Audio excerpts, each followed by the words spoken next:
Simple ഡിപ്പി കിച്ചണിലേക്ക് സ്വാഗതം. ഇന്ന് നമുക്ക് ചമ്മന്തിപ്പൊടി ഉണ്ടാക്കാം. അതിന് എന്തെല്ലാമാണ് വേണ്ടത് എന്ന് നോക്കാം. ആദ്യം വേണ്ടത് ഒരു നല്ല തേങ്ങയാണ്. വെള്ളം വറ്റിയ തേങ്ങയായിരിക്കും.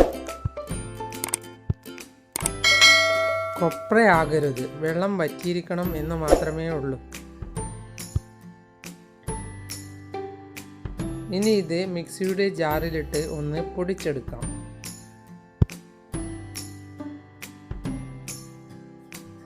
നന്നായി പൊടിച്ചെടുക്കണം.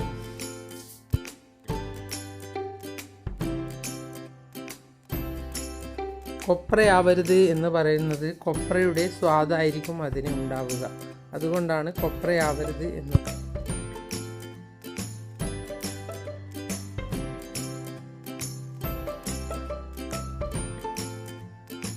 ഇനി 3-4 വെളുത്തുള്ളി മുറിച്ചത്,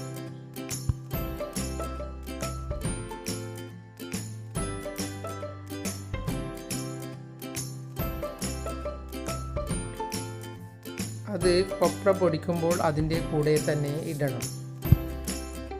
5-6 ചെറിയ ചുവന്നുള്ളി കൂടി വേണം.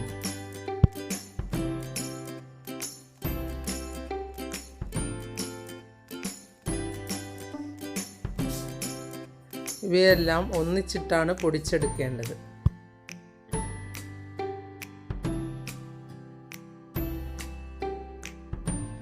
ഇനി വേണ്ടത് ഒരു കഷ്ണം ഇഞ്ചിയാണ്.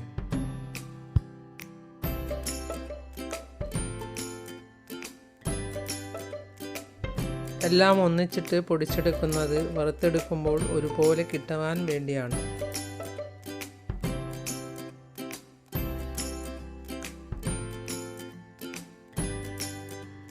ഇനി 5-8 വറ്റൽ മുളക് കൂടി വേണം.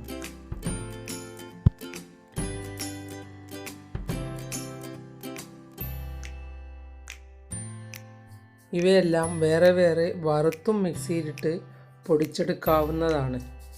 ഞാനിങ്ങനെ എല്ലാം ഒന്നിച്ചിട്ട് പൊടിച്ചാണ് വറുത്തെടുക്കുന്നത്.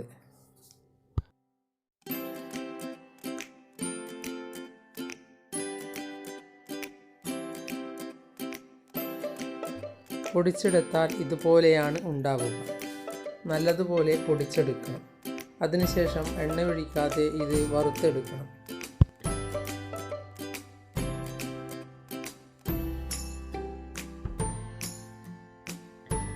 ഇനി വേണ്ടത് ഒരു വലിയ തേങ്ങയ്ക്ക് 1/4 കപ്പ് കടലപ്പരിപ്പ് കഴുകി വൃത്തിയാക്കി വെച്ചത്.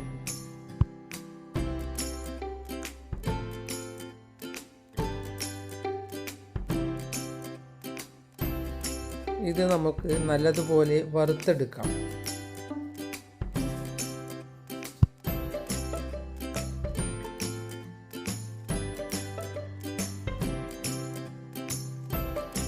എല്ലാം എണ്ണയൊഴിക്കാതെ വറുത്തെടുക്കുന്നതാണ് നല്ലത്.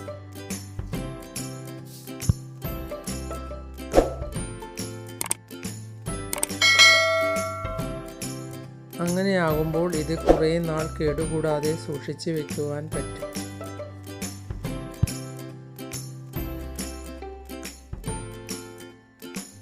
ഇനി ഇത് നല്ലതുപോലെ വറുത്ത ശേഷം മാറ്റി വയ്ക്കാം.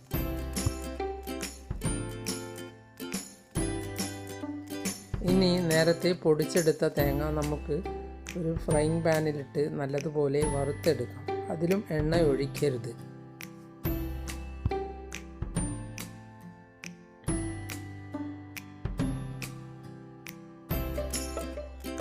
എണ്ണയൊഴിക്കാതെ വറുത്തെടുത്തുണ്ടാക്കുന്ന ചമ്മന്തിപ്പൊടിക്കാണ് സ്വാദ് കൂടുതൽ ഉണ്ടാവുക.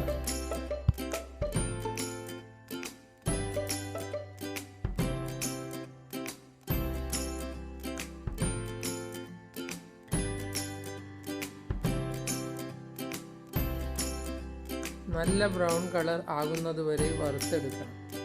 എല്ലാം ഒന്നിച്ചിട്ട് പൊടിച്ചത് കൊണ്ട് ഒരേ ചൂടിൽ നന്നായി വറുത്ത് കിട്ടും.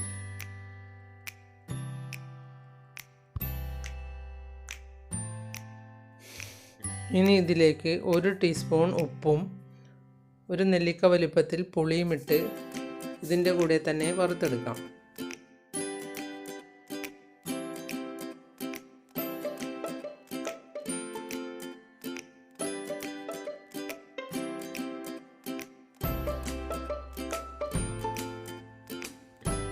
ഇനി ഇവയെല്ലാം ഒന്ന് നല്ലതുപോലെ വറുത്തെടുക്കണം.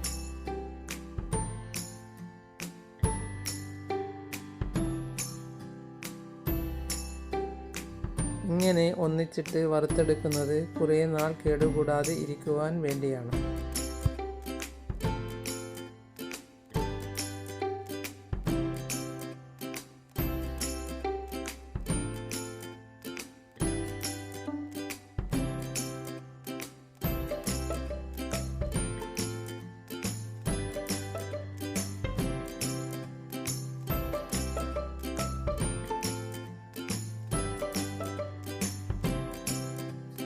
കൈയെടുക്കാതെ ഇളക്കി ഉണ്ടാക്കുന്നതാണ് നല്ലത്.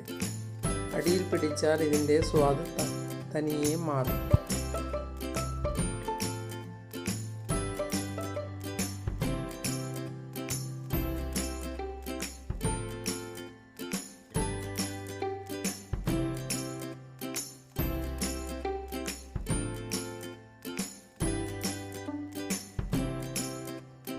ഇത് ചോറിൻ്റെ കൂടെയോ ദോശയുടെ കൂടെയോ എല്ലാം കഴിക്കാൻ നല്ല സ്വാദാണ്.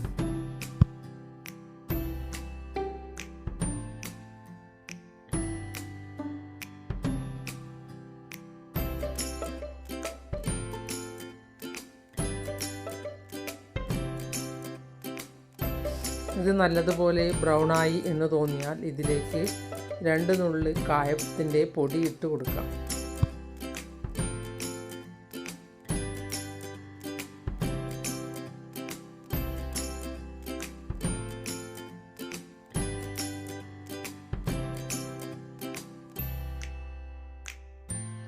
ഒന്ന് ഇളക്കിയ ശേഷം സ്റ്റൗ ഓഫ് ചെയ്ത് തണുത്ത ശേഷം മിക്സിയുടെ ജാറിലിട്ട് ഒന്ന് നല്ലതുപോലെ പൊടിച്ചെടുക്കും.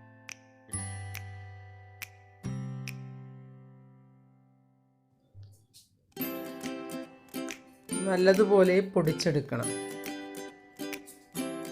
ഇതാ കണ്ടില്ലേ?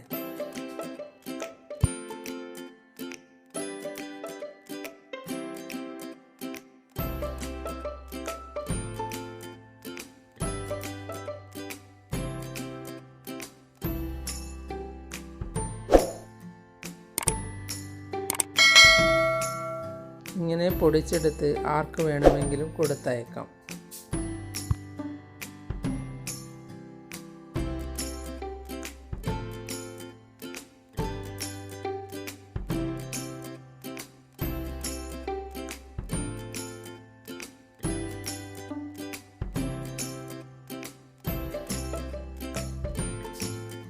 ഇത് ഇഡ്ഡലിയുടെ കൂടെ കഴിക്കാനും നല്ല സ്വാദാണ്.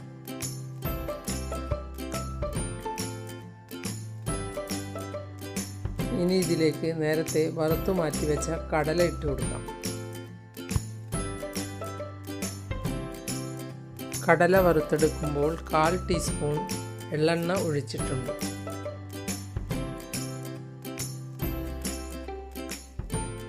ഇത് ഞാൻ അവസാനമിടുന്നത് കഴിക്കുമ്പോൾ ഒന്ന് കടിക്കാൻ കിട്ടും. എനിക്ക് അതാണ് ഇഷ്ടം.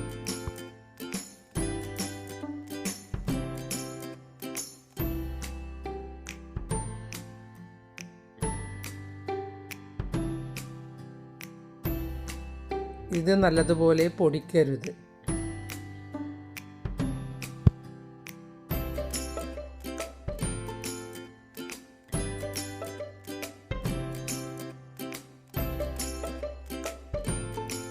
അങ്ങനെ ഉണ്ടാക്കുന്നതാണ് എനിക്കിഷ്ടം. എല്ലാവരും ഒന്നിച്ചിട്ടാണ് പൊടിക്കുന്നത്.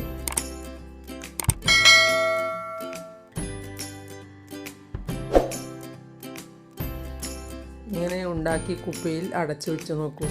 കുറേ നാൾ കേടുകൂടാതെ ഇരിക്കും. നിങ്ങൾ എൻ്റെ ചാനൽ സബ്സ്ക്രൈബ് ചെയ്തില്ലെങ്കിൽ സബ്സ്ക്രൈബ് ചെയ്യുക. ഞാൻ ഇടുന്ന പുതിയ വീഡിയോകൾ കാണാൻ ബെൽ ഐക്കൺ അമർത്തുക. എല്ലാവർക്കും എൻ്റെ വീഡിയോ ഇഷ്ടപ്പെട്ടെങ്കിൽ ലൈക്ക് ചെയ്യുക. കൂട്ടുകാരുമായി ഷെയർ ചെയ്യുക.